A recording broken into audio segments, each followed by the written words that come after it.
আজকে সন্ধ্যা নাস্তার জন্য এখানে কলার কোপ্তা রান্না করা হইব। তো কোপ্তাও বলতে পারেন, আবার অনেকে কাবাবও বলে। তো আমরা কোপ্তাই বললাম। তো এটা এখন রান্না করবো, তো যার কারণে কলাগুলো ফার্স্টে ছুলে নিতেছে। আর এখানে আলু আছে। আর আর এখানে এই আমাদের উপকরণ লাগতেছে হলুদের গুঁড়া, মরিচের গুঁড়া, কাঁচা মরিচ কুচি, তারপর এখানে আছে বেরেস্তা পেঁয়াজের, আর এখানে জিরা ফাঁকি, আর লাগবে কর্নফ্লাওয়ার আর একটা ডিম। আর এখানে আদা রসুন রাখা আছে, তো একে একে সব দিয়ে দেওয়া হইব। তো এগুলো ফার্স্টে আগে সিলে নেওয়া হইতেছে। তো এইখানটাতে ফার্স্টে আলু আর কলাগুলা ম্যাশ করে নিতেছে।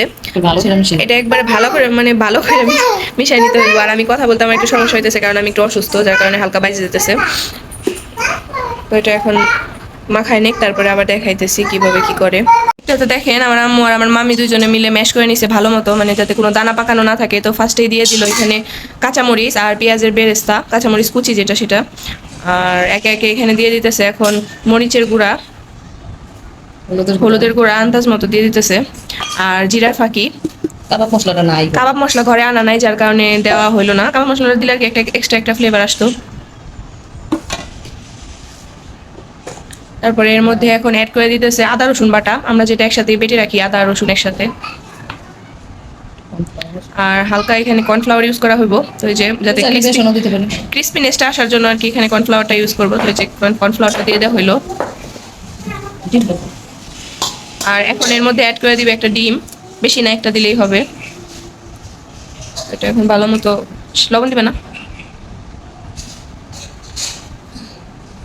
ছোট করে গাইলো তুলি যায়, ওরা বেরেস্তার তেল আছে, একটু তেল দিন লাগবে। তো এইখানটাতে স্বাদ মতো লবণ দিয়ে দিতেছে আমার আম্মু। যে যেরকম লবণটা খায় সেরকম লবণটা দিয়ে দিবেন। আর এখানে ভেজে রাখার বেরেস্তার তেলটা দিয়ে দিল হালকা। এখন ভালো মতো চটকাই নিব, যাতে পুরো মশলাটা এটার সাথে মিশে যায়।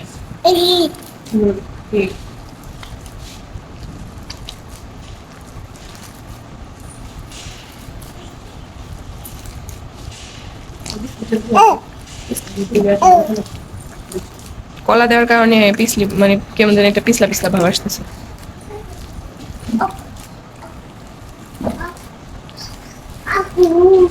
এটা কেমন যেন একটা ঘ্রাণ, এটা বসছি আর একটাতে সব ফ্লেভারের একদম ব্লাস্ট হইতেছে।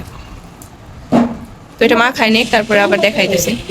তো এই যে এখানটাতে আমার মামি আর আমার আম্মু দুজনে মিলে এই যে এরকম গোল একটা শেপ করে নিতেছে কাবাবের মতো। তো যেহেতু এটা একটা কাবাব আইটেম, তো যার কারণে এরকম করে নিতেছে শেপটা। তো এই যে তাড়াতাড়ি করে দুজন করতেছে।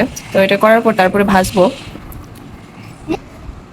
দেখেন কত সুন্দর লাগতেছে, একদম গোল গোল। এটা যদি মাংসের কাবাব হইতো তাহলে একবারে সেই না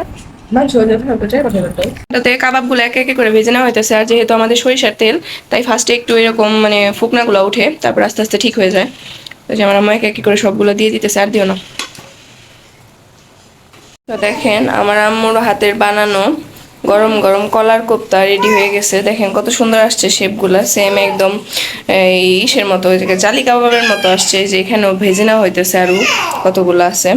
তো আজকের রেসিপিটা কেমন লাগলো অবশ্যই কমেন্টস করে জানাবেন। তো আজকের মতো বিদায় জানিয়ে ব্লগটা শেষ করছি। তো যে যেখানে থাকেন ভালো থাকেন, আমাদের জন্য দোয়া করবেন। আল্লাহ হাফেজ।